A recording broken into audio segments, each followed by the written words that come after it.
¿Alguien ha sentido nombrar alguna vez lo que era la caída de tensión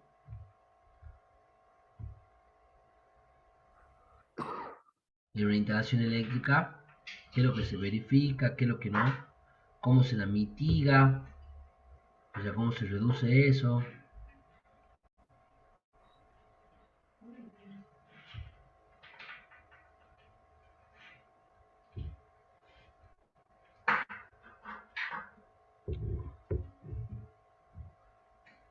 Para eso no están los estabilizadores de tensión, digamos.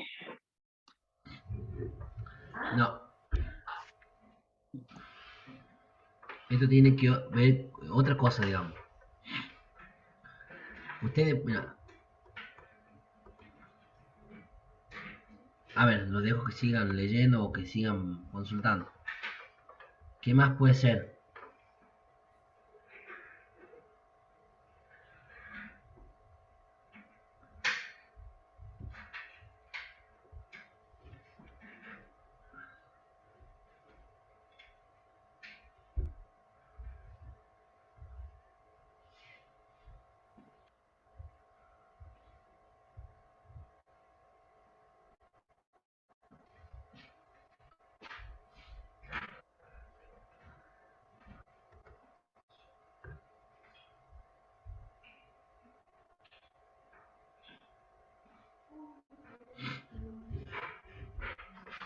Bueno, vamos a ver.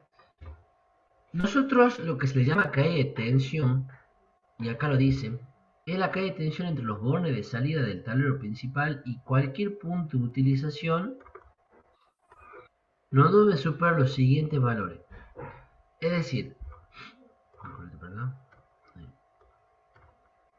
que la caída de tensión entre los bornes de salida del tablero principal y cualquier otro punto de utilización de la instalación, porque ustedes recuerden que tienen el tablero principal, el TP, y pueden tener distintas salidas, ya pueden tener directamente el consumo, pueden tener un tablero seccional y de ahí los consumos, pueden tener, no sé, por decirle, dos tableros seccionales, como hemos visto en algunos casos, digamos, y de ahí los consumos, o cada tablero puede tener un subtablero seccional también.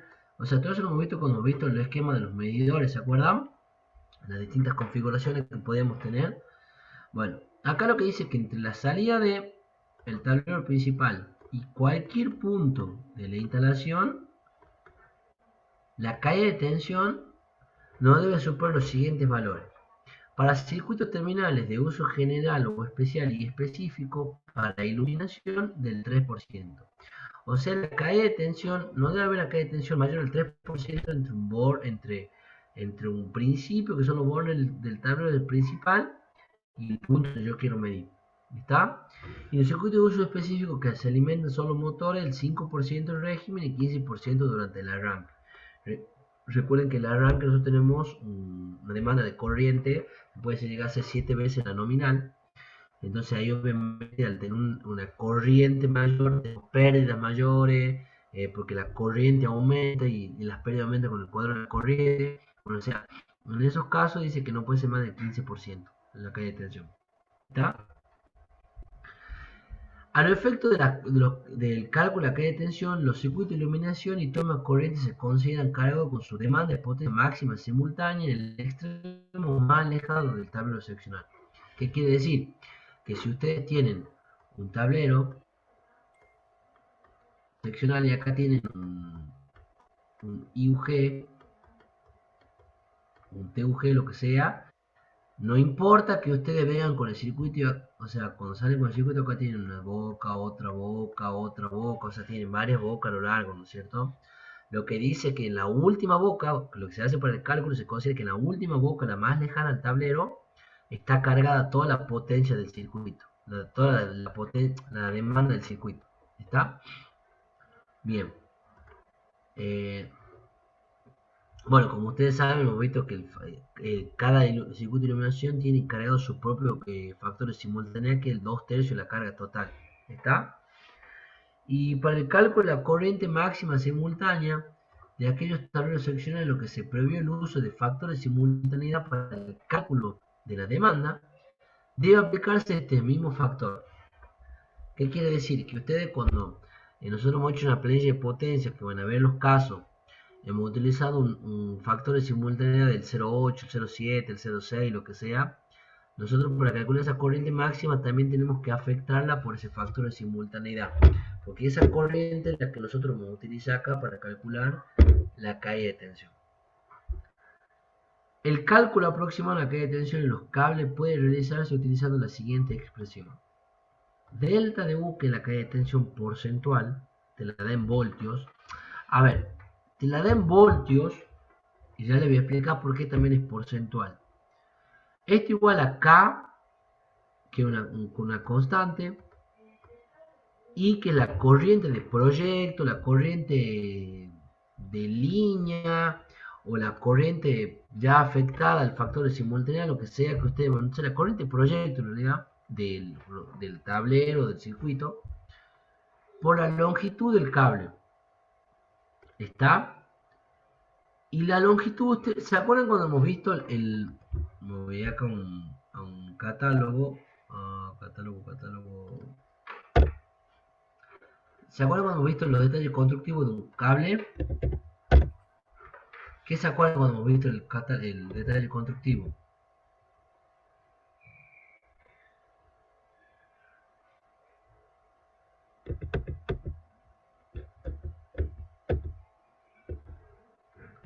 Algo tienen que acordar desde la portada. O sea, acá dice Syntenax Value. ¿Qué es lo primero que aparecía? ¿Marca? Además de marcas, son catálogos comerciales que lo dan, bueno, obviamente el fabricante. Pero a nosotros como ingenieros, ¿qué es lo que nos sirve? Los detalles constructivos. O sea, nosotros cuando seleccionamos un producto, nos guiamos mucho de los detalles constructivos que imponen las marcas. Y las marcas en teoría construyen todo en cuestiones de la normativa. Por ejemplo, acá dice el norma de referencia IRAN 2178. O sea que no es que este cable ha sido creado por cualquier lado, es un cable que está bajo normativa, está normalizado, ¿no es cierto? Entonces, dice las características del cable, la flexibilidad, las secciones, las temperaturas que maneja, las condiciones de empleo. Recuerden que yo les he comentado lo que era la FUMEX 750, por ejemplo, que no me permitía utilizarlo ni en canalizaciones ni directamente integrado. Está acá un Syntenax Value si me lo permite. Me explica cómo está formado el aislante, los rellenos y demás cosas. Entonces nosotros digamos otras características de datos eléctricos. Por ejemplo, acá tenemos un conductor unipolar, alma de color marrón, o sea, un cable único, unipolar de un polo, desde 4 hasta 630 milímetros cuadrados. Me da todas las características: diámetro del conductor, espesor nominal de la aislación, espesor nominal de la envoltura, diámetro exterior aproximado, la masa kilométrica. Obviamente ustedes no van a, se lo pueden hacer, pero por cada kilómetro de cable, o sea, hay 1000 metros, por ejemplo, en este caso, hay 1000 metros de cable de 4 milímetros cuadrados, y en esos 1000 metros enrolladitos, una masa de 91 kilogramos. ¿Está? Bien, y acá me da otra cosa importante. Resistencia eléctrica máxima a los 70 grados centígrados y a los 50 Hz. Ohmios por kilómetro. ¿Está? Y la reactancia también. ¿Está? Acá me da la resistencia kilométrica y la reactancia kilométrica. Que con estos datos nosotros del conductor vamos a poder calcular esta caída de tensión, porque acá me dice el cálculo aproximado de la caída de tensión en los cables puede realizarse utilizando la expresión el K, que ya van a ver lo que es el K, depende si es monofásico o trifásico, la corriente que va a circular por ese conductor, la longitud que tiene ese conductor y la resistencia y la reactancia que tiene cada uno de ellos. ¿Está? Que yo les quería mostrar de dónde se saca. Se saca del propio catálogo. Como les dije, K depende, si es una instalación monofásica, acá el factor es 2, y si es trifásica, es multiplicado por raíz de 3. ¿Está? Como les dije, la corriente, la intensidad de corriente de la línea en amperes, puede ser la corriente del proyecto, del tablero, se entiende de línea, ¿no es cierto? Y acá la longitud del circuito en kilómetros. ¿Está? Es la longitud del cable, digamos, el cable que va a unir dos tableros, que si bien los tableros, por ejemplo, pueden estar separados, no sé, uno en un lugar y otro en el otro, pero tienen que ver las subidas, las bajadas del conductor, o sea, la longitud del cable, no la distancia entre tablero y tablero, que son dos cosas distintas. ¿Está? Es la longitud del cable. Y acá nos dice, R la resistencia eléctrica efectiva del conductor a la temperatura de servicio en ohmios por kilómetro, que es lo que nos sacó el catálogo. Y X la reactancia de los conductores en ohmios por kilómetro. Phi es el ángulo de desfasaje entre la tensión y la corriente. Coseno de phi es factor de potencia. ¿Por qué le digo esto? Porque acá nosotros tenemos el coseno de phi, que el coseno de phi, nosotros con cuál coseno de phi trabajamos. Que ya vamos a ver la reglamentación prestación de servicio. 0,92. 0,92. Nosotros podemos trabajar con un coseno de phi de 0,92. Y en base a eso podemos sacar el seno de phi, porque haciendo trigonometría sacamos haciendo el arco coseno de phi, sacamos lo que es el valor de phi, perdón, el arco coseno de 0,92, sacamos phi y con seno de phi, ya teniendo phi sacamos el seno de phi. Y acá hace una aclaración lo que es el factor de potencia. El denominado factor de potencia, el circuito de las características de los aquí utilizados, depende fundamentalmente de la carga conectada. A falta de otros valores más precisos pueden utilizarse los siguientes. Coseno de phi de 0,85 y seno de phi 0,53. ¿Está? ¿Cómo saca el seno de phi? Como les dije. Este coseno de phi nosotros utilizamos, por ejemplo, un coseno de phi. ¿De cuánto me han dicho? Que el que exige 0,92. Tenemos un coseno de phi de 0,92. ¿Cómo hacemos para sacar el seno? Bueno, sabemos que phi va a ser igual al arco coseno de 0,92. ¿Está? Pregunta, ¿es un ángulo mayor o menor a 30 grados? Menor. El phi es un ángulo que tiene que tender a llegar a los 90 o llegar al 0. ¿Qué sería lo ideal? A 0. A 0, muy bien. Recuerden ustedes el triángulo de potencia.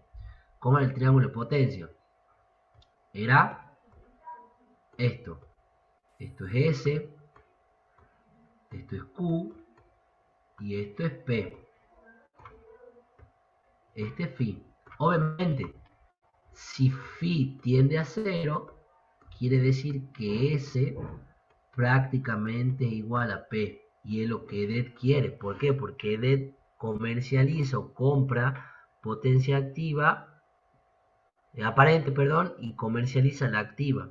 ¿Está? Y facturan la activa. Entonces, cuanto menor sea el coseno phi, o perdón, mayor sea el coseno phi, o sea, tendiendo a 1, menor el ángulo de desfasaje, por lo tanto menor reactivo van a tener y más acercado a lo ideal van a tener para ellos. Es por eso que se lo penaliza. ¿Está? O sea que lo ideal sería que el ángulo phi sea lo más cercano posible a 0. El arco coseno de 92, alguien tiene que calcular a mano si no saco el celular.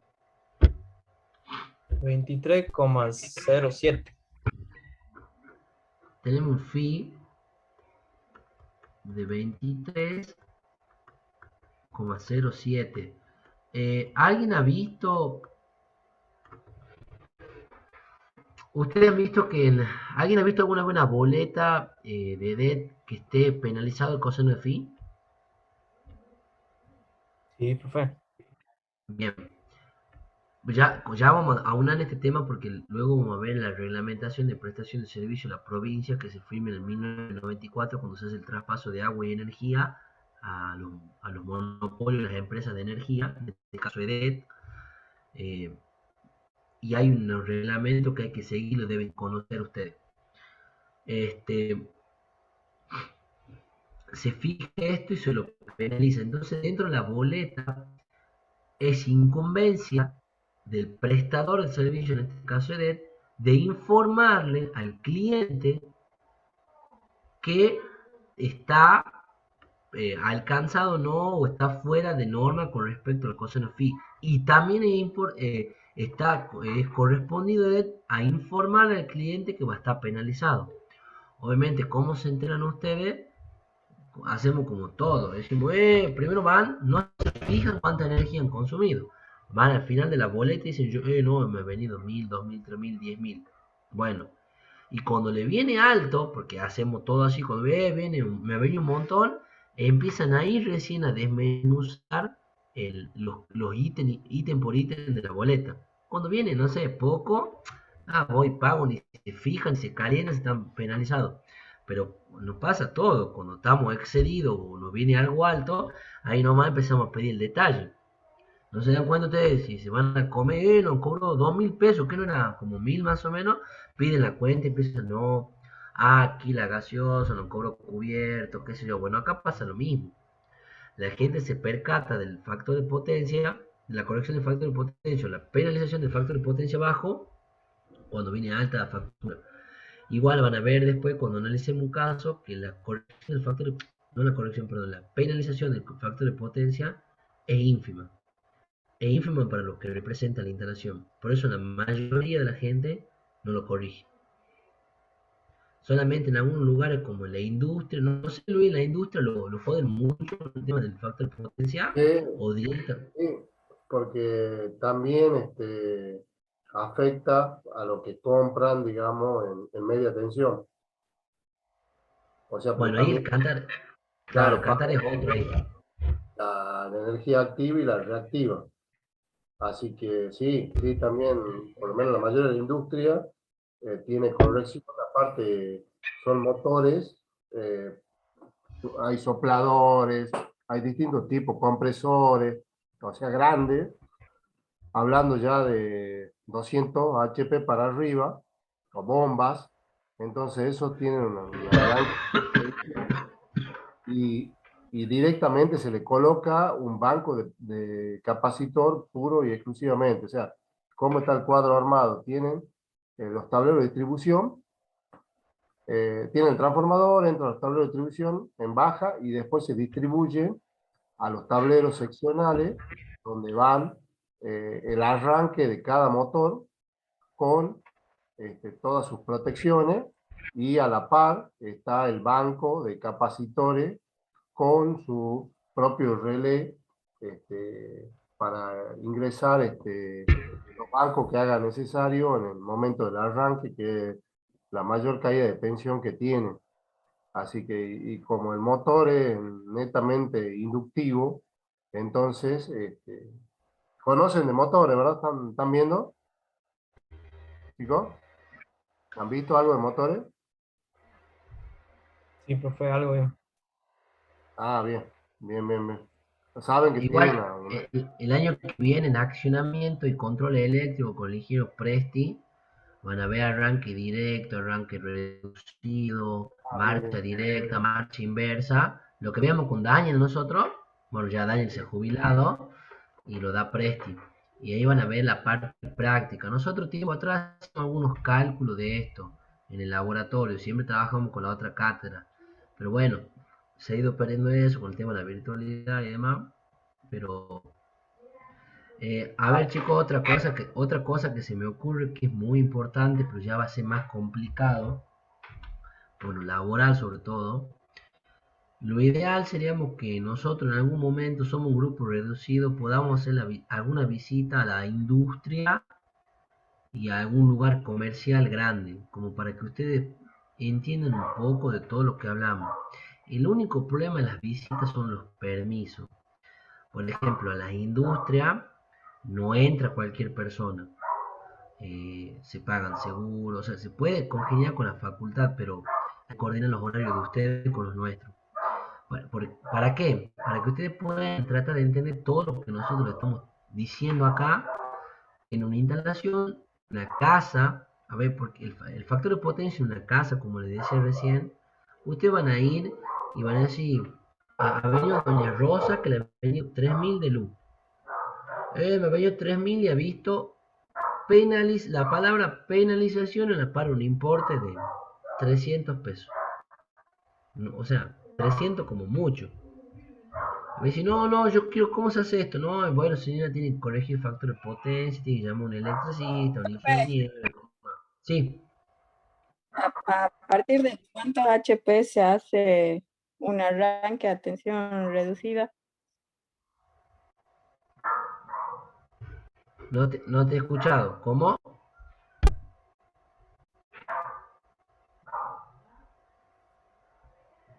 Algo de tensión reducida he escuchado.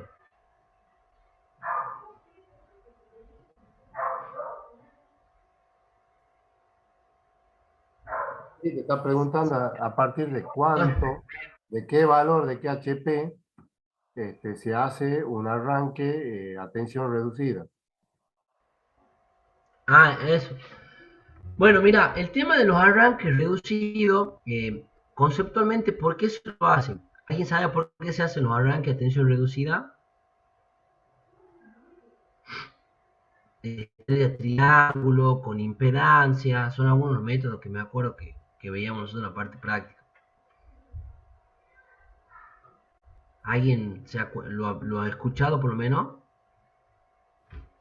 A ver, chat. Los arranques a tensión reducida se hacen por lo que yo le explicaba recién. Ustedes cuando tienen arranque un motor tienen una corriente que es las 7 veces la nominal. Entonces lo que se hace la tensión reducida, ya sea con limitadores de corriente que pueden ser impedancia o conectándolo en forma de estrella triángulo y demás, lo que se hace es limitar la corriente de arranque para evitar las pérdidas, las protecciones que no son un poco más altas que las que deben ser, porque si ustedes ponen protecciones nominales mayores a lo que van a estar en funcionamiento solamente para el arranque, los costos van a ser más altos. Entonces, básicamente por eso, en conjunto de todo eso, se hace un arranque a tensión reducida. Para hacer un arranque a tensión reducida, la verdad que no te puedo decir un parámetro a partir de un HP, de 2 HP, de 10 HP. Básicamente los motores que nosotros utilizamos en la industria, que vos podés utilizar de 10, de 15. No sé si un puente de grúa tiene un arranque de tensión reducida, Luis, uno de 15 HP, de 15 toneladas que puede tener 10 HP. Yo creo que arrancan directo eso, o tienen un arrancado suave. No, tiene arrancador suave. O sea, a Bueno, ¿ves? partir, Entonces 10 HP, ya o más o sea, menos. sí, de 10 HP para adelante ya es de otro tipo de arranque. Y depende qué, es lo qué accionamiento va a mover, ¿viste? Si es una bomba, si es un compresor, si es directamente un accionamiento mecánico, eso Profe, ya, por ejemplo, un sí, compresor, por un ejemplo, si un compresor, compresor así sí, grande. un compresor, hay, por ejemplo, arranque suave, que es la nueva tecnología, y arranque a Tensión reducida. distancia, también lo hacen. Y algunos, va, ¿viste? Todos los casos, digamos, en las aplicaciones, también con arranque estrella triángulo. O sea, también hay, por ejemplo, tener los sopladores, también, que son motores de 200 HP para arriba. Así que, sí, un compresor, y depende de la potencia también, lo vas seleccionando. Pero primero tenés que ver cuál es la aplicación. Lo Claro. mejor es el arranque suave. Ahí te va determinando, ya gradúa la rampa del par momento que necesitas, todo eso. ¿Para qué potencia es?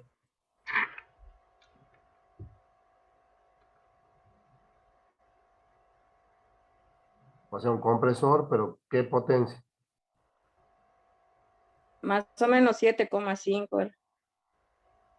Ah, no, no, arrancan directo. Directo.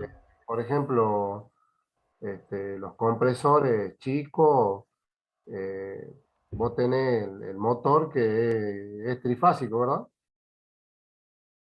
O monofásico.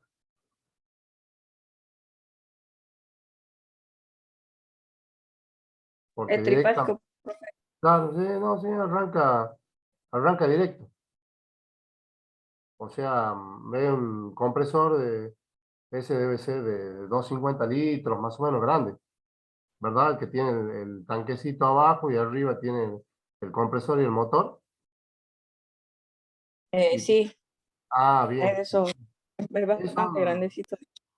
sí, sí, sí. No, son directos, digamos, La hasta llave 10, nomás. claro, hasta 10 HP, directamente vos lo que haces, lo único que sí le pone un guardamotor, ¿viste? Por lo general, pones el guardamotor y pones el contactor, y bueno, si va a estar fijo, un pulsador de marcha y parada. Pero hasta 7,5 sí, no hay problema de arranque directo. Eh, lo que pasa que es que ha surgido los arranques porque, por ejemplo, hay perturbación en la red a los otros clientes. Si vos sos trifásico, estás conectado en una línea donde en la calle tenés monofásico y tenés otra gente trifásica. Y depende de dónde estés ubicado, porque vos tenés un transformador, cuando hablamos de transformador, hay un tendido de línea. Cuando sos cola de línea, y vos venís y metés una perturbación así, digamos grande, eh, se nota la diferencia y te dicen, lo común que te dicen, hubo un bajón de tensión que bajan un poco las luces, viste que hay algún vecino que usa un soldador y vos decís, bueno, mira, ¿qué ha pasado? Ya está, y te hace caer la tensión y sobre todo depende. Cuando estás cerca del transformador, no tenés tanta impedancia de la línea, entonces, y no tenés tantos consumos conectados, pero sí, tu pregunta es, sí, mira, esos son compresores de 250 litros, 300 litros, sí, usan directo. Por sobre todo las fábricas lo llevan y que es para pintar, ¿verdad? Compresor para pintar o Sí, para gomería. para eso. Ah, para No, es pintar. para pintar. Para pintar, sí. Sí, sí, sí. Son digamos, directos. Va, lo enchufa, nadie hace el tablerito, ¿viste?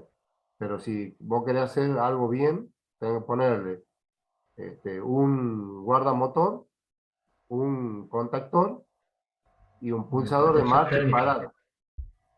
Eso sería lo mejor, pero en todo lo que yo he visto nadie lo hace.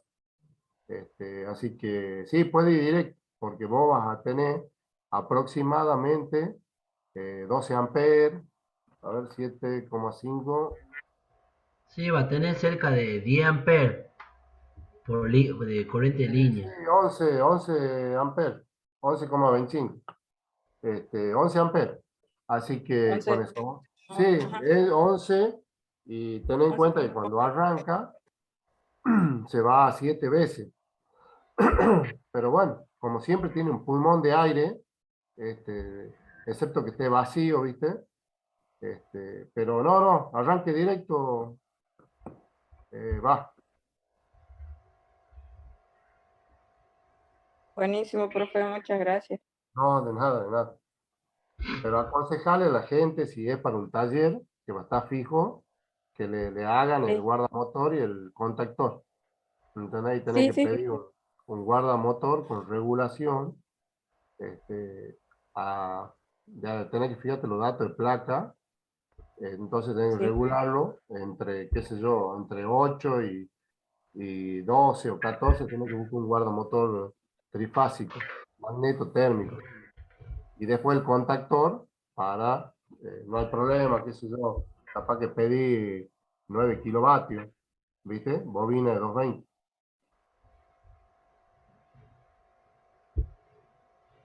¿De cuánto dijo, profe, el contactor?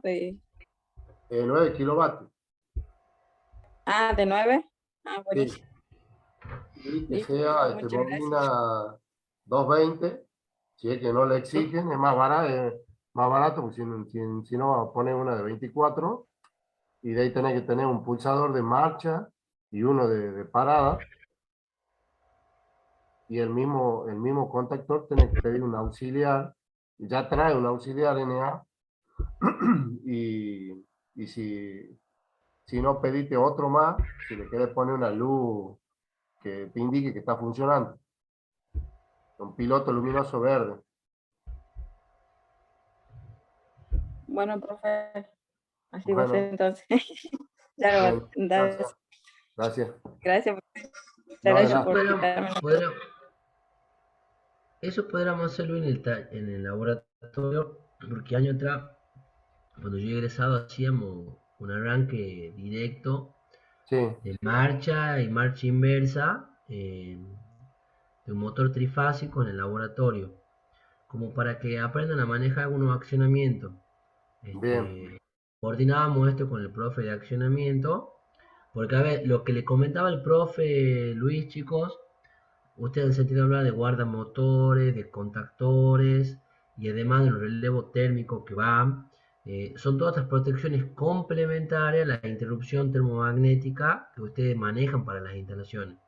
O sea, esto es otra parte, esto de máquinas rotantes ya, digamos, y llevan otro tipo de protecciones ya distintas a las termomagnéticas que ustedes utilizan para, por más que tengan una cortadora de pasto, una bomba y demás, eh, como le decía, hay maneras para hacer bien una protección y no. Como dice el profe, normalmente se pone eso a directo y lo lleva un tablero. Pero corresponde que lleve su correspondiente protección termomagnética con contactores, va al circuito de potencia, el circuito de mando, cómo actúan, cómo no actúan, que es un automatismo.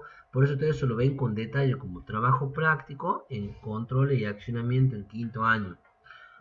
Pero podremos coordinar, Luis, para hacer algo en el laboratorio. En toda mi vida, lo que he visto, le ponen las térmicas. O sea, y no es Sí, la misma curva del guardamotor, sigue toda la curva del motor. Así que, pero bueno, es más caro que una térmica. Entonces, capaz que vos tenés acá 11 amperes, pone una térmica de 16 y es más barata que un guardamotor. Pero la térmica te va a actuar ante un cortocircuito, no podés regular la corriente, porque a veces el motor vos lo tenés que regular para que te actúe. Entonces, sí tiene sus ventajas de protección. Y después, bueno, el contactor es para cuando vos lo necesites, lo haces entrar, no esté con tensión constantemente. Entonces, eso es el objetivo. Pero acá vienen, lo enchufan, tienen la ficha industrial, lo enchufan, ya está ahí, bueno, queda. Y después tenés, bueno, el presostato, que es a donde llegan los cables, que por presión, siguiendo con el compresor, el presostato está midiendo presión, entonces cuando vos lo seteas en 7 kilos o en 7 bar, ahí te actúa. Entonces te abre el circuito y no te permite más esa la protección en la parte comprimida. Y después la otra protección en la parte eléctrica, que directamente te protege al motor ante alguna, por lo general, ¿qué pasa? Se atasca la correa, entonces directamente a veces se frena, o si lo conectan mal, que por lo general los compresores lo conectan mal, y directamente es trifásico, te lo conectan dos fases, o fase y neutro, entonces, si vos no tenés nada de un guardamotor, es más, y después le agrega otras cosas, digamos, si depende al, a la potencia de los compresores, falta de fase, o sea, hay un montón de cosas que se le va agregando de protecciones, pero esas son específicas, digamos, para la parte de los motores trifásicos. Después tener las bombas también sumergibles, no sé si han visto alguna vez. Eso también tiene otro tipo de protección, la de los pozos de agua. No sé si alguno ha podido ver algo. O yo me estoy metiendo en otra materia, Gastón. eso en quinto año también Sí, en accionamiento. Bueno, aprenden lo que es me acuerdo como viste lo que es un caño camino, lo que le está hablando el profe, chico, por ejemplo, usted tiene que hacer para un loteo una perforación de pozo, para extraer agua de la napa, digamos, y se lo hace con bomba sumergible, digamos. O sea, pueden llegar hasta 70 metros de profundidad, perdón, para extraer agua. Y son bombas que se las calcula, se calcula el riego, se calcula el caudal, eh, no es algo menor. Entonces, sí, eso lo ven en quinto año, pero todo motor específico lleva una protección. Todo lleva una protección. Aparte están las bombas, por ejemplo, quien la refrigera el agua, están sumergidas en el agua, pero hay un nivel dinámico y un nivel estático en la tierra. Hay casos a veces que no tiene agua y está funcionando y se quema la bomba si no le pone la protección adecuada para que corte, pero bueno, todo eso son protecciones específicas. Por eso te preguntaba, Florencia, para qué aplicación era. La verdad que a veces yo no me voy ya a mayor potencia, porque estoy acostumbrado a mayor potencia. Entonces, estoy acostumbrado a 200, 300 HP. Entonces, por eso a veces siempre pregunto. No, profe, sí, este era de 7,5. Por eso me doy cuenta que era Es, de es una un- es media. para, es, es para un taller de herrería, porque yo tengo una amiga de Milán Sí, trabajando acá y me pregunta, y claro, bueno, claro. yo le conté. Sí, usan, te sirve ese, digamos, para la pistola superior o inferior, ¿viste? Así que sí, anda, pero lo mejor es el sistema airless, ese es mucho mejor, pero bueno, el compresor es la solución más económica, digamos, para... Claro, sí, es que, bueno, ellas recién están empezando, digamos, con Claro, su sí, taller. Y bueno, ahí me preguntaban bueno, con el tema este del sí, compresor. no, me parece bien, indicarle, decirle que le ponga las protecciones esas, por lo menos el guardamotor, ¿viste? Si no llega al contactor, este, que lo arranque y lo pare del guardamotor. Y después le va agregando todos los accesorios, que no le ponga una térmica común, porque tiene otra familia de curva que no sigue la curva del motor. Claro, yo sí le había dicho que tenía que tener el guardamotor, el contactor. Ah, bien. Así que bueno, ahora le Ah, voy bueno. a decir también el tema de los números y eso. Y el cable también, o sea, ¿qué cable le pondría? Ahí está. ¿Qué cable le pondría? Supongamos que te digan, eso están a 10 metros de la fuente de origen del tablero. Tiene 11 amperes, nominal.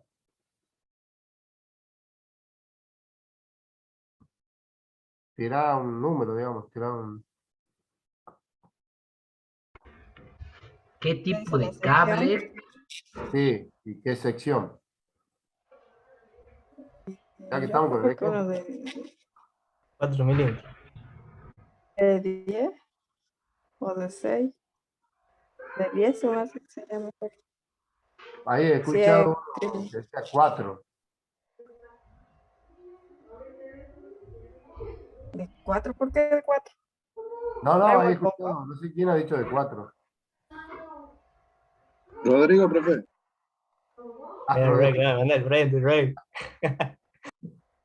Bueno, y supongamos que vaya en cañería aérea. Yo creo que sería mejor de 10. Bueno, pero Perdón. ¿cuál es el fundamento? Bueno, lo que han visto en la clase pasada. Tienen que dar fundamento. ¿Por qué eligen uno? ¿Por qué eligen el otro? ¿Tener a mano la tablita, Gastón? Ahí estoy marcando la pantalla, mira, yo no sé cuántas Ah, líneas hacerle.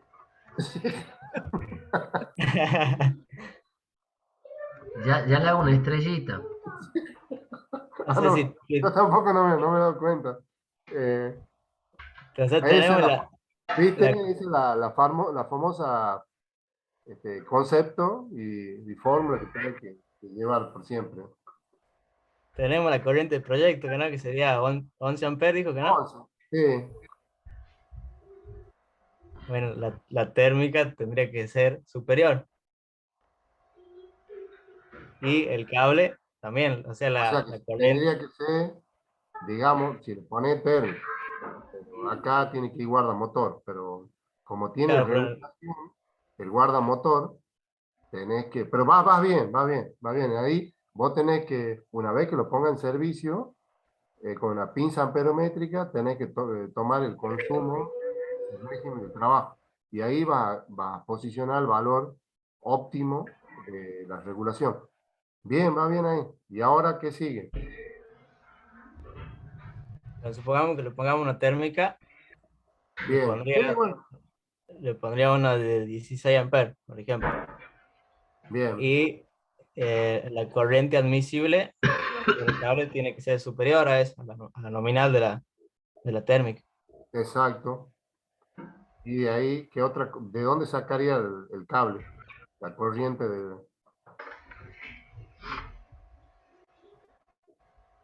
Habíamos visto, ¿verdad? Una tablita donde decía la corriente admisible Sí, es de- caño aéreo, caño metálico, donde va ahí el conductor. ¿Qué conductor pasaría? Unipolar, es trifásico el sistema acá.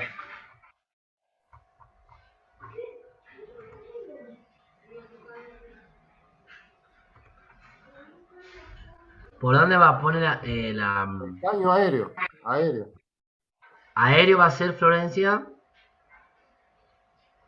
O hay ¿O va bandeja. o va en bandeja, embutido? ¿Cómo va? No, aéreo creo que va a ser. Bueno, sería este método.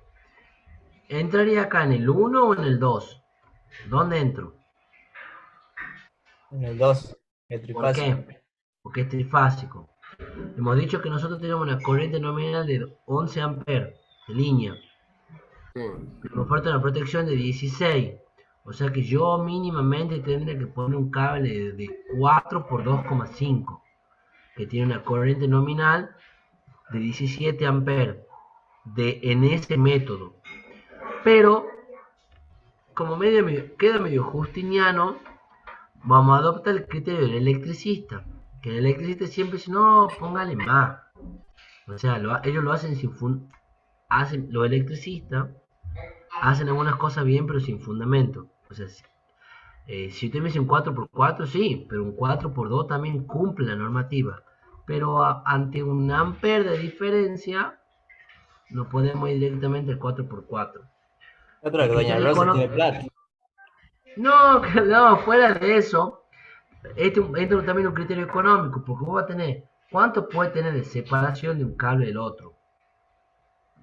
7, entre el motor y el tablero, 7 metros, 5 metros.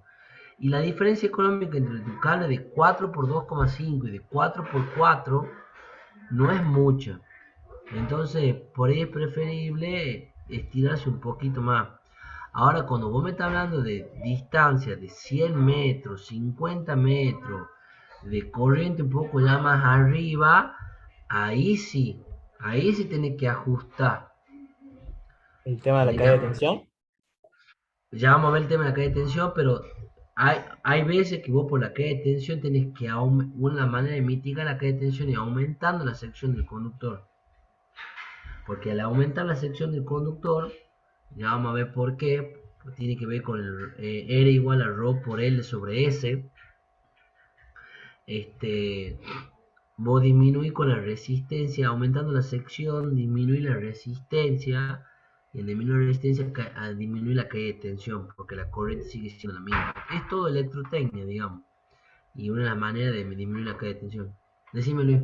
sí, bueno, ahí por eso yo había escuchado, hay un 4 milímetros, no sé qué, vos lo había dicho, Rodrigo, vos te preguntaba cómo lo sacaba, porque está bien, como explica el profe Gastón, el de 2,5 anda, pero ¿qué pasa? En los talleres, por lo general, el de 4 es más resistente porque tenés que tironearlo, lo enrollan mal, lo pisan, entonces tiene un maltrato el cable, ¿Por qué? Porque son elementos que están moviéndose. Entonces, si vos le pones 2,5, va a andar, pero tiene menor vida útil el cable. Entonces, por eso los electricistas están acostumbrados a 4.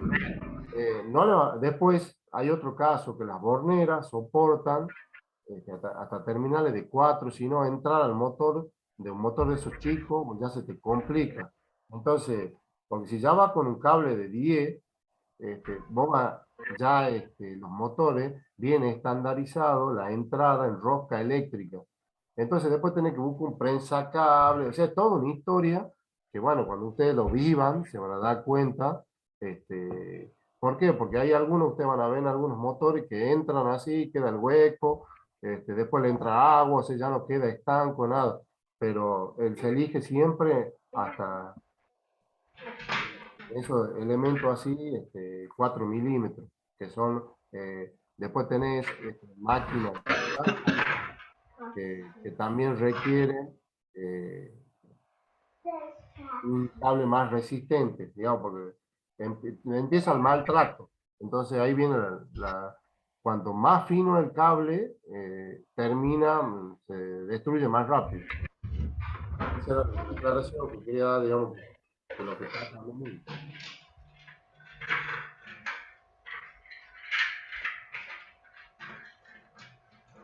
Bueno, como una cosa nos ha ido llevando a la otra, hemos vuelto a repasar los conceptos, o sea, en un caso ya particular de la vida real, hemos visto algunas otras cosas aparte, pero también hemos visto repasar, que es lo que yo le decía, siempre tiene que respetar que la corriente de proyecto debe ser menor a la corriente de calibre de protección y menor a su vez la corriente admisible por el conductor. Y van a ver cómo esto a veces puede ir variando y la corriente admisible por el conductor va a ser más alta porque va a aumentar la sección del conductor en el caso de las caídas de tensión. Vamos a ver acá. Bueno, yo les decía que el coseno phi ustedes lo ponían con el valor del ángulo, pueden sacar el seno, ¿no es cierto? Y bueno, con el seno lo calculan y van y hacen el cálculo de lo que es la caída de tensión para un conductor. Ahora, ese para calcular la caída de tensión en un conductor. Miren lo que acá ya tenemos un cuadro de caída de tensión normalizado, digamos, para líneas monofásicas. Para una sección nominal desde 1,5 a 4 milímetros, la caída de tensión kilométrica va desde los 26 a los 10 volt ampere. Fíjense que ustedes acá va, a medida que la sección es más chica, la caída de tensión es más grande.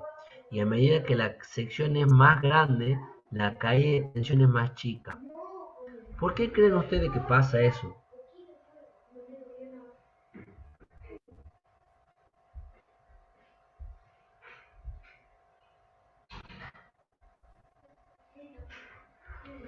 ¿De qué parámetros depende la caída de tensión? ¿Quiénes son los parámetros que me da la caída de tensión? ¿En qué se mide la caída de tensión? Primero, ¿qué estoy calculando?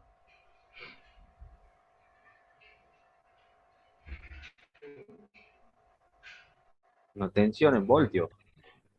Bien, una tensión en voltio, una caída de tensión está en voltio, bien. Y si yo calculo caída de tensión, ¿qué estoy calculando? A ver que me acuerdo de electrotecnia. Y por R. I por R en continua o I por Z en alterna, o sea, la impedancia, ¿no es cierto? Sí. Bien, calculo con impedancia. Y bueno, acá entra un factor del juego que es si es monofásico o trifásico. Bien. Entonces yo estoy calculando impedancia. Y estoy calculando la impedancia de quién. ¿Qué dice acá? El cálculo aproximado a la caída de tensión en los cables es esto. O sea que cuando yo estoy hablando de cable, hemos visto nosotros en la integración eléctrica 1, ¿a qué igual la resistencia en un cable? A ρ por L sobre S. A ρ por L sobre S. A medida que aumentaba la longitud del conductor, aumentaba la resistencia del conductor, porque son directamente proporcionales. A medida que aumentaba la sección, disminuía la resistencia del conductor, porque son inversamente proporcionales. Nosotros, cuando calculamos, nosotros por ejemplo tenemos una delta de U. Si nosotros estamos trabajando para un circuito monofásico, ¿cuánto es la tensión en un circuito monofásico? 220. 20. 220. ¿Y cuánto dice que puede ser el delta de U para un circuito de iluminación y demás? ¿Cuánto decía? Arriba decía. 3%. El 3%. O sea, si yo calculo el 3% de esto, o sea, el delta de U al 3%,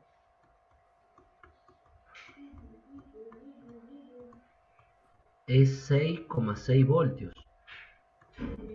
¿Lo ven? O sea, yo acá, si voy a calcular el delta de U, yo no puedo tener más que 6,6 voltios de cálculo, ¿no es cierto? Porque yo estaría en el 3% por los circuitos de iluminación, no tomo corriente que no lleve máquinas rotantes. Ahora, cuando estamos trabajando con una tensión trifásica, el 3%, el delta de U, ¿de cuánto es?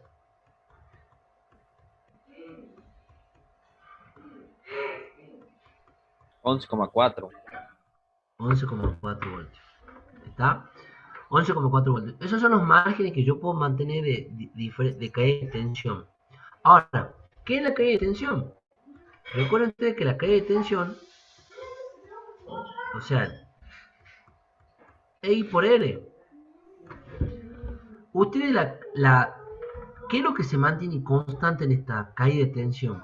Que el I por R, o el I por Z, digamos, pero no I por R, I por Z. ¿Qué es lo que se mantiene constante en ese cálculo? Impedancia.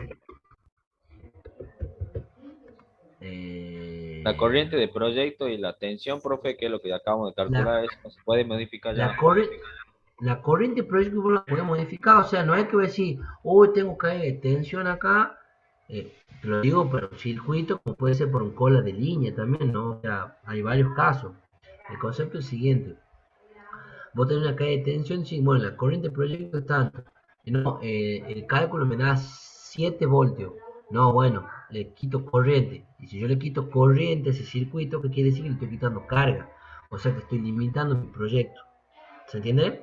Sí. Lo que trae aparejado quitarle amperes, porque miren acá, la fórmula dice, la caída de tensión es directamente proporcional a la corriente de línea.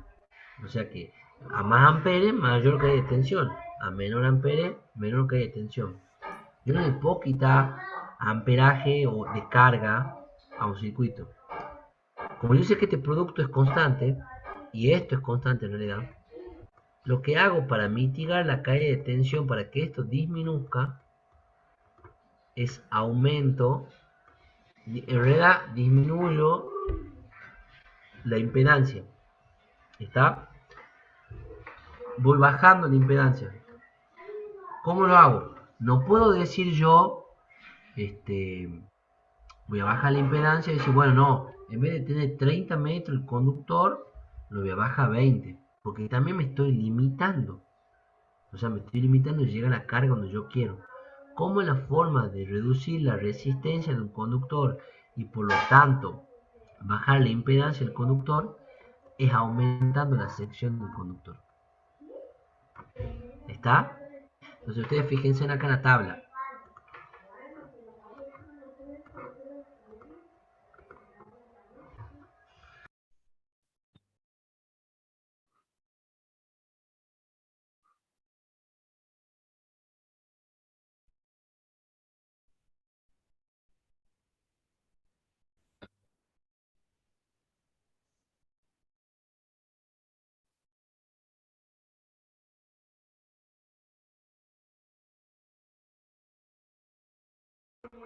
Miren, yo acá tengo para un conductor unipolar de 4 milímetros cuadrados una resistencia de 5,92 ohmios por kilómetro y una reactancia de 0,189 ohmios por kilómetro.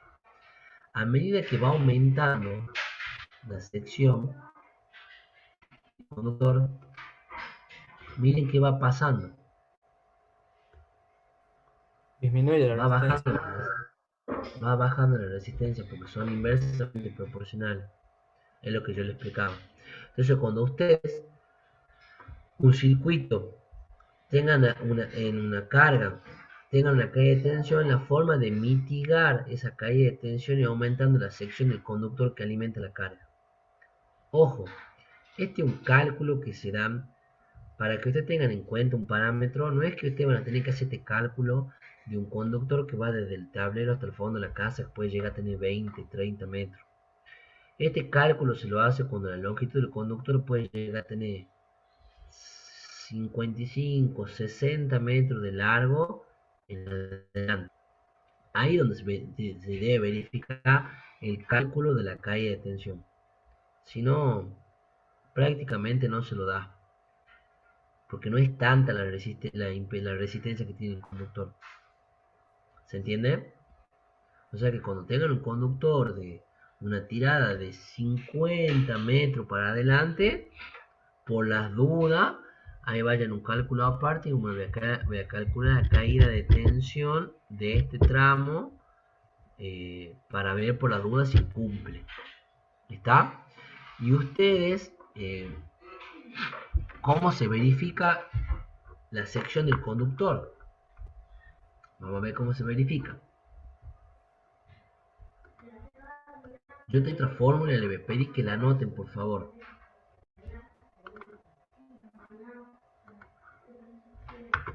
S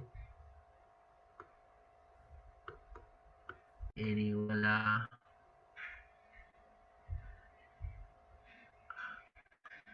acordar.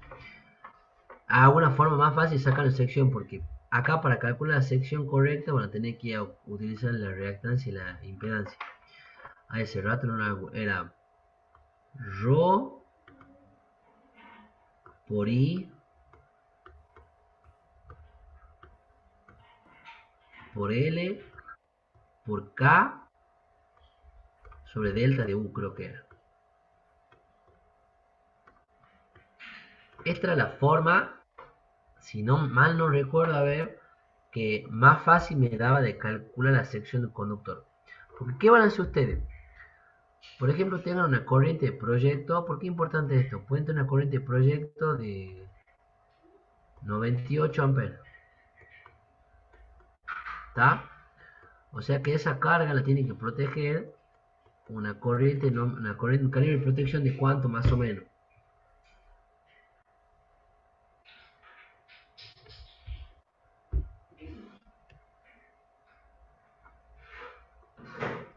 Si la corriente de proyecto es 98 amperes.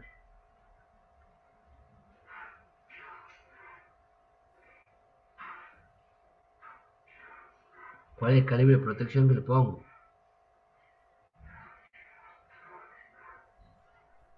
De 98 para arriba.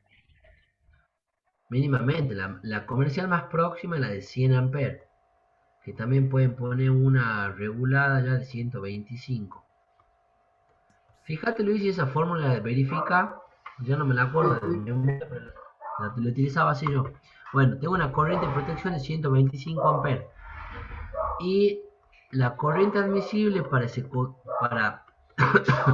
que circule eso, como veo un catálogo, por ejemplo, supongamos que es un tramo en bandeja, supongamos que va a ser bandeja el conductor,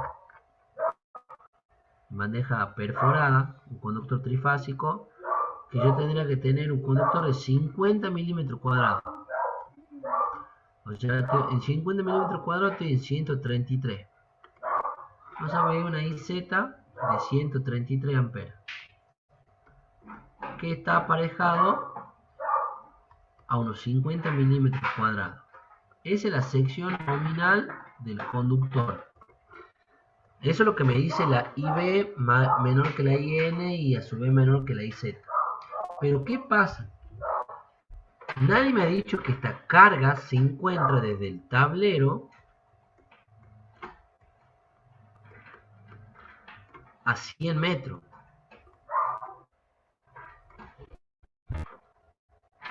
¿Ustedes creen que nosotros tenemos que hacer una verificación de la caída de tensión en ese caso?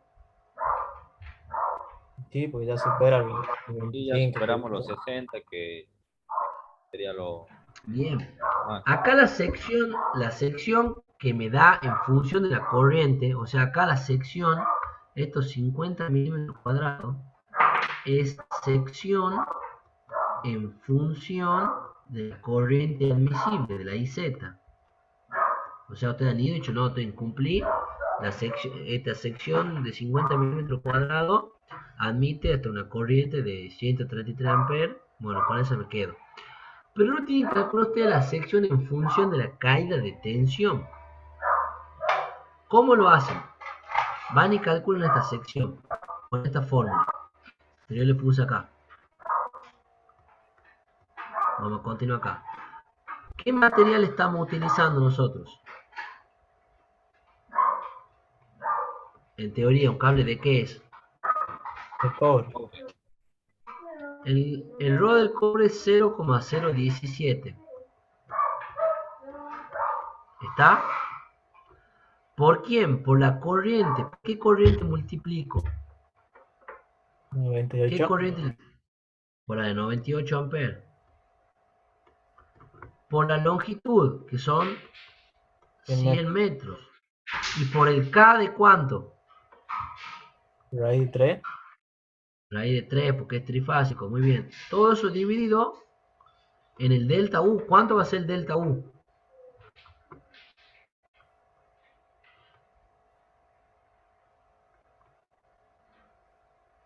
¿Es trifásico o monofásico?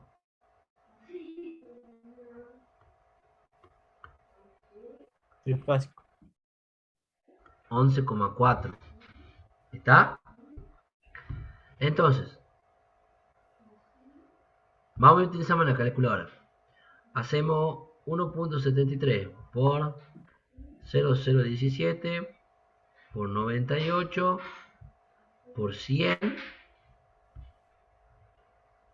dividido en 11,4. 25,31 me da mi profe.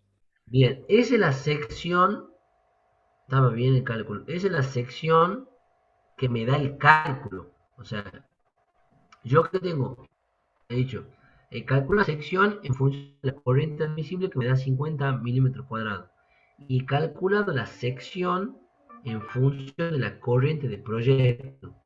Y fíjense que con cuál sección me quedo, con la calculada o con la admisible por el conductor. Eso es lo que quería llegar, digamos.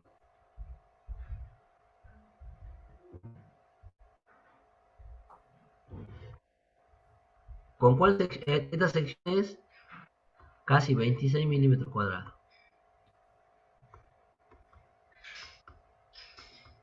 ¿Con cuál sección me quedo para el conductor? Con la admisible por el conductor. La admisible, pero con la de mayor sección. Porque tiene que cumplirse en todo momento que la IZ del conductor que yo ponga tiene que ser mayor a la IB y a la IN. ¿Está? Hay casos donde la sección calculada es mayor a la sección admisible por el conductor, y en esos casos ustedes tienen que adoptar la sección de mayor valor para poder cumplir, o ya sea con la caída de tensión o con la sección elegible. Nosotros lo que acabamos de calcular y verificar es que con la sección de 50 milímetros cuadrados estamos cubiertos con la caída de tensión. Eso es lo que acabamos de verificar. Porque dice que yo voy a tener una caída del 3% con 26 milímetros cuadrados. O sea que si yo le aumento la sección, ya voy a tener menor coeficiente, menor caída de tensión. ¿Está, chicos?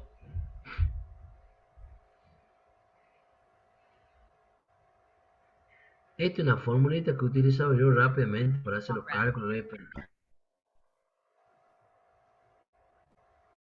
Para que me lo dé el cálculo en sección.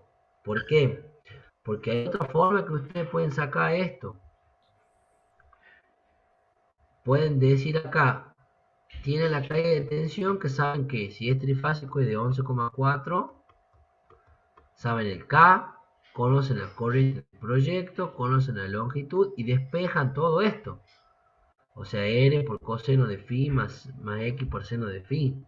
Y con eso, después se van al catálogo y empiezan a buscar en un catálogo multiplicando por coseno de phi el valor, o sea, ya tienen que hacer otro cálculo para verificar la sección. Es prácticamente el mismo lo cálculo. Es nada más que el que yo le he dado un poco más sencillo. Pero el que dice la norma es ese.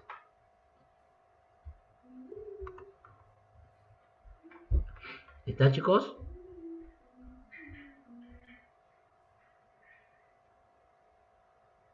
¿Vos cómo lo calculaba Luis a las P de tensión?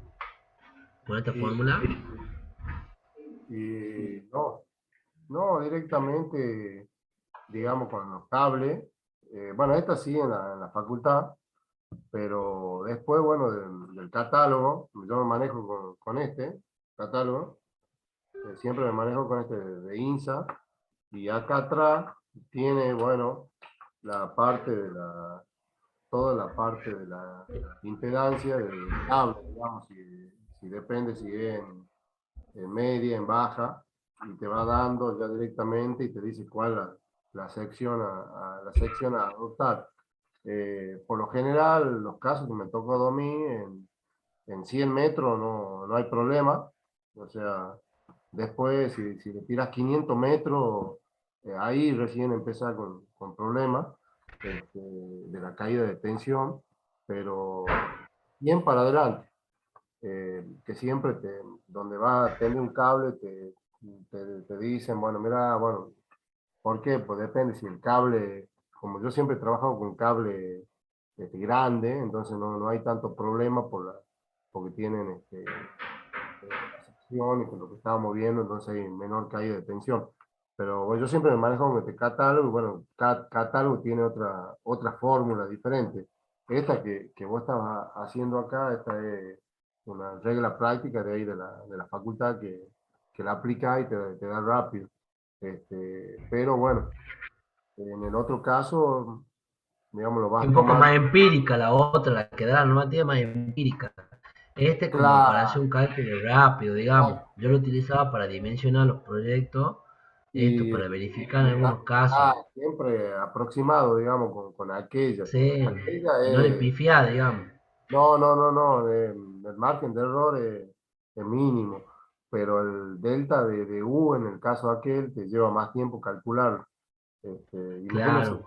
si no tenés calculadora científica, ¿viste?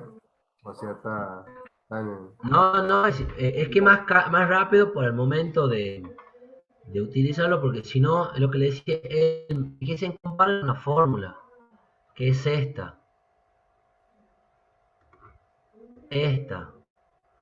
con esta, y prácticamente lo mismo, nada más que yo al S lo pongo acá, o sea, pongo que todo esto es el S, ya claro. lo pongo en la sección, es lo mismo, Igual y es, claro, es lo mismo, es lo mismo porque ya al S lo tomo como, lo pongo al RO ahí todo multiplicando, digamos, claro, pues ¿ves? tenés Reemplazo como la resistencia del conductor directamente.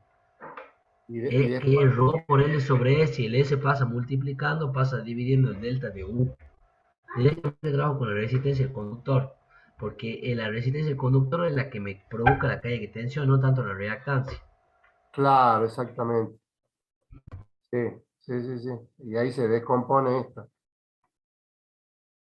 Sí, está bien,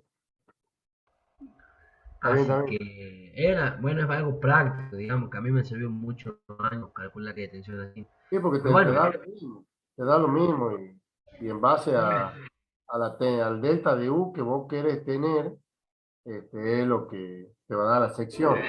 Esa elegir el cable más adecuado. exactamente. Y aparte tenés ahí, bueno, tenés K, tenés I, tenés L y después tenés, Bueno, Rho y... El RO, sí, es algo rápido así. Es como decir la potencia por 1,5, calcula la corriente, así, lo mismo. Sí, sí. Así Y ahí que tiene yo, si quieren la anotan, chicos, si no, queda a su criterio. A mí me resulta lo práctico, digamos. Es una forma de verificar. Y miren cómo acá se ha verificado, o sea, no estaba tan errado. Los 50 milímetros cuadrados que yo elegí de catálogo en función de la corriente admisible por el conductor es mayor a la que yo he calculado de 20, o sea que me quedo con el conductor de 50 milímetros cuadrados. Ahí estaría mitigando o no tendría problema con el cálculo de la caída de tensión. ¿Está? Mira, la fórmula que yo usaba, Ah, digamos, es sección igual a potencia, sí. longitud, sobre conductividad, por tensión y por delta de U. Y Entonces, bueno, fíjate que al revés, porque vos usas la conducta y yo uso la resistividad, que son inversas, digamos. claro, Utiliza no, la no, potencia, que por yo utilizo eso, arriba la corriente y de abajo la tensión, hace claro, lo mismo. no, no, pero por eso yo con esa me acostumbré en la calle, porque como te decía, manejaba el libro y este Sí. libro en base a esa fórmula. Entonces, después te lo voy a mostrar, atrás tiene la tablita y te da directamente cuál es el radio. Porque de ahí de despeja te queda la raíz de 3 de la potencia, te queda la tensión que se simplifica con la tensión de abajo, y después te queda la corriente. Entonces ya tenés raíz de 3, tenés la corriente, tenés L.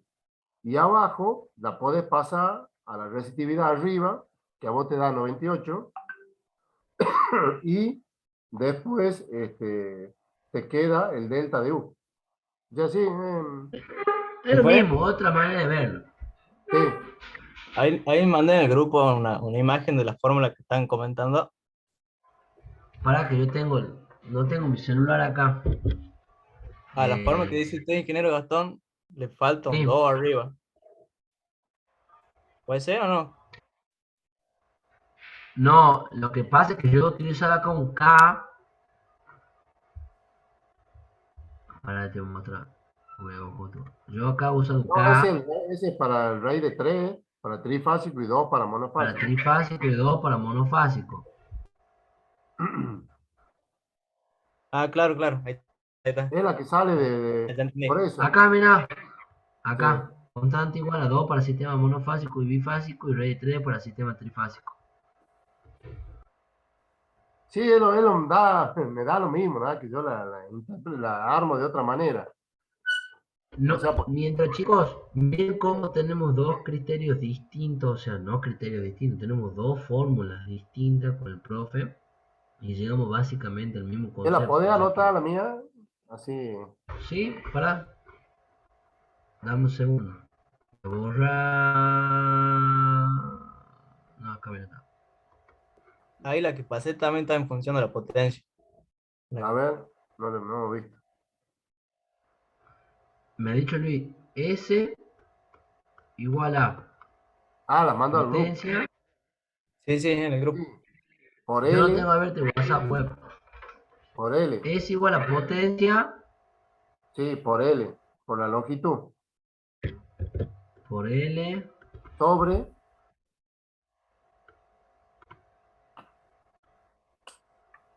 la conductividad, que es como un gamma, así, bueno.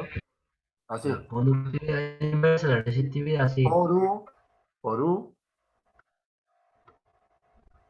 y por delta de delta U. de U. Y por delta de U. Entonces, cuando vos descompones la potencia, es, acá la saca directamente, raíz de 3 en trifásico, por Claro, U, porque te queda, es la misma. es la misma. Y Si de ahí vos esta la de comparás, abajo, acá tenés raíz de 3 sí, por I por por U, B, sí, por la longitud, por la inversa de la conductividad, que es la resistividad, y pasa abajo por te ahí, queda sí, U, o B, perdón, sí, y B por simplifica delta con de la U. otra. No, no se simplifica, es la misma. Es la misma. Pues, Sí, así es la que manda ahí en el grupo, ingeniero. a ver, ya la veo, ya la veo. El análisis dimensional es el mismo. Ah, sí, sí, sí, sí, el mismo.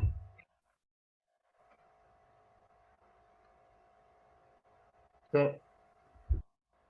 y 2 en monofásico. Está bien, está bien. Sí, sí, ya lo estoy viendo yo en el grupo.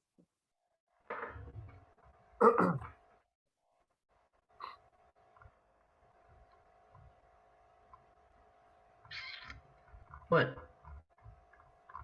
con respecto a los tableros, ya vamos a ver la próxima clase, chicos.